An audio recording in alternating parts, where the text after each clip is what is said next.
You also need to be able to solve a pair of simultaneous equations where your first equation is a linear equation and your second one is a quadratic. And the method that we are going to use is substitution.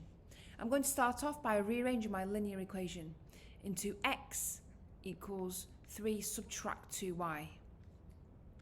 I'm then going to substitute this value for x into equation number 2, which is my quadratic equation. My quadratic equation starts with x squared.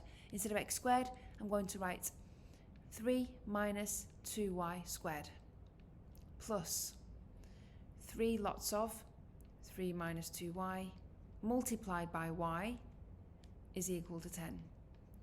Now before I expand anything, I'm just going to quickly rearrange this so that I just bring the y to the front, so I'm multiplying the whole bracket by 3y instead of just 3. So I'm doing it in one step there. Okay. I'm now going to expand and simplify. If you square 3 minus 2y, you're going to end up with a quadratic, so we're going to have 9 subtract 12y plus 4y squared. Expand your bracket, we get 9y subtract 6y squared is equal to 10. Collect your like terms. We've got 4y subtract 6y is negative 2y squared. Negative 12y plus 9y is negative 3y. And I'm also going to, in one step, subtract 10 from this side. So 9 subtract 10 is negative 1, just so that my quadratic is equal to 0. Okay, I have a quadratic where my coefficient of y squared is negative. So if I multiply everything by negative 1, I'm going to swap all the signs. Now this is much easier to factorize. Okay, there's different methods you can use to factorize this. I'm not going to go through those separate methods in this video. Then you can use trial and error, or you can do the a times c and split the middle term.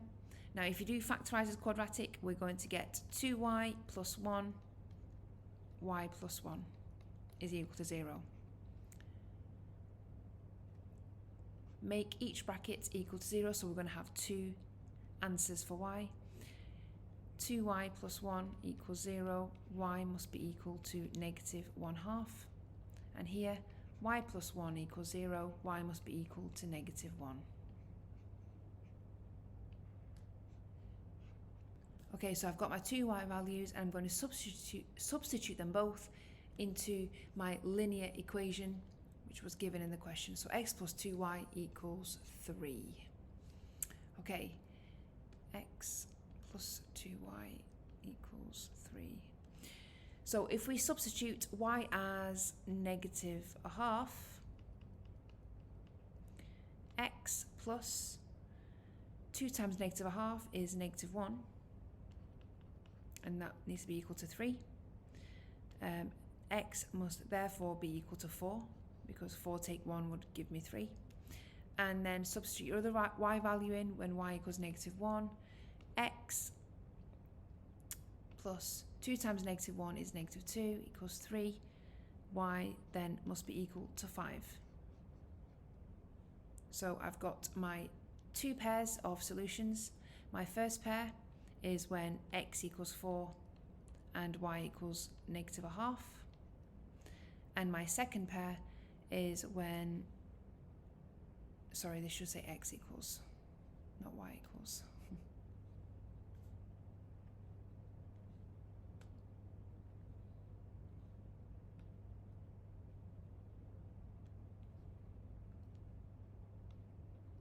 My second pair of solutions is when x equals 5, y equals negative 1.